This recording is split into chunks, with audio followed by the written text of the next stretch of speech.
Arm balance, no more face planting.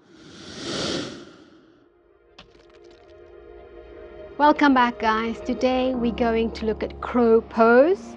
It's a balance on your arms, and please don't run away. It looks worse than what it is. If you feel unsure about the whole thing, get a blanket or a pillow and place it in front of you as protection, so you feel okay. If you fall on something soft. Make sure there are no furniture around you, no pets that can run underneath you, so you don't want to hurt your pets or anything. Crow pose, balancing on the arms. So it's very simple, and take your time, and you probably won't be able to go up the first time. Just get a feeling of what's happening. So come onto your mat, or first watch and then try. Okay, so we're on the haunches and the hands are under the shoulders. For this reason is that's where you have the majority of the strength, is when your hands are right under the shoulders. Fingers are spread. Why? Because we want to get a nice base to balance on, so the wider the better, and you can grip the floor better. And your head is always up when you go into crow pose, so the head is not down. You always have the head up. And then when you bend your elbows, so the arms are not straight, the arms are bent. Now the arms are not bent out, you will lose your power. You want to keep the elbows also in line with the shoulders, so the elbows are bending that way. So you'll see, if I bend this way, my armpits are open. If I bend this way, the armpits are closed. It's almost like I clench the armpits. Now the knees are coming onto the arms, any place above the elbow. Now how high you can put your knee depends on the mobility in your hips. How flexible are your hips? Okay, so knees on the arms. Yes, it's going to hurt when you press the knee bone into the arm. It just comes with the territory, and you will get used to it. Knees on the arms, as high up as you can, and spread the fingers. Head is up, and all you're going to do is you're going to stay here. If you want to a bit more intense, just lean forward, and that's it. Once you're used to this, keep leaning, and you'll see what happened to the feet.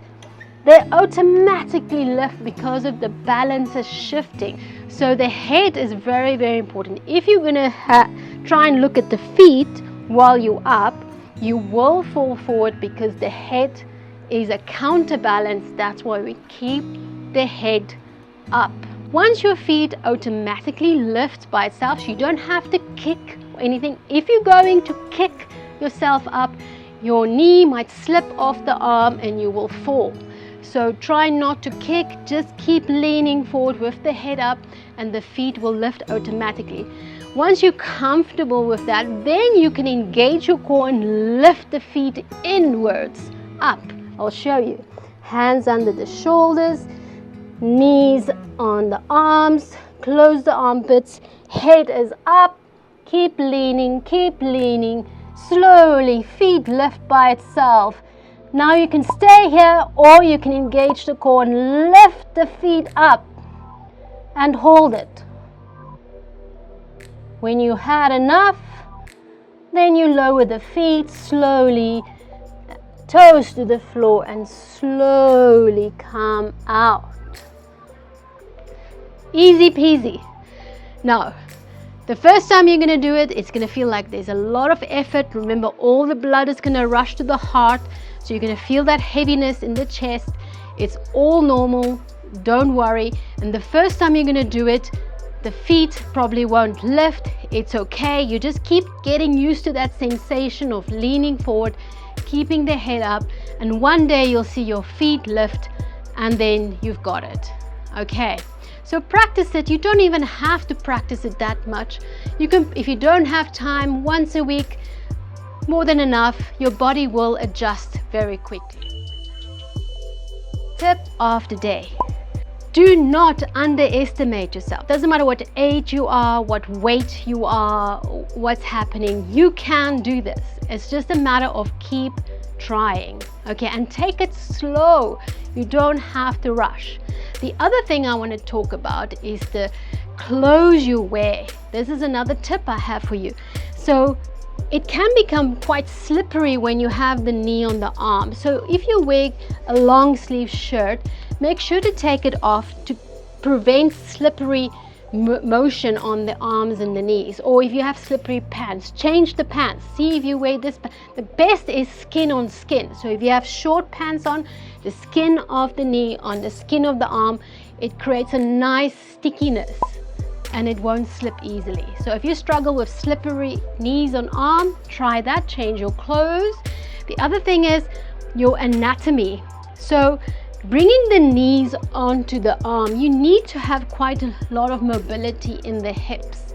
Now, if you don't have that mobility, if your knee can only come this close to your chest, then you're going to struggle, okay? So then you have to work on the mobility of the hips to bring the knee a little bit higher up.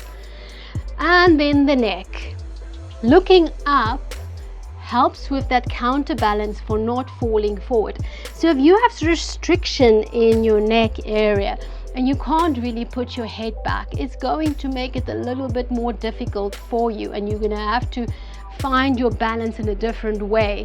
So maybe, look, if you have an injury, then there's nothing you can do about it, but maybe try and loosen the neck a bit to get your head up a bit more. So flexibility in this kind of balance is actually more important than the strength. Yes, you do need a lot of strength to hold the knees on the arms and hold the body weight onto the arms, but it's more a fine balance between the suppleness in the hips and just finding that spot, the center of gravity. So the center of gravity in the body changes with all the balances, and once you've found it, you will always have it. It's not like you can lose it. So have a try this balance and let me know how it went. And I thank you so much for watching. If you enjoyed this tutorial of crow pose, please hit the like button. And if you are new here, my name is Al. I'm from yogagangeya.com. If you like this kind of content, then hit the subscribe button. Have a lovely day. Ariom. Tat Sat.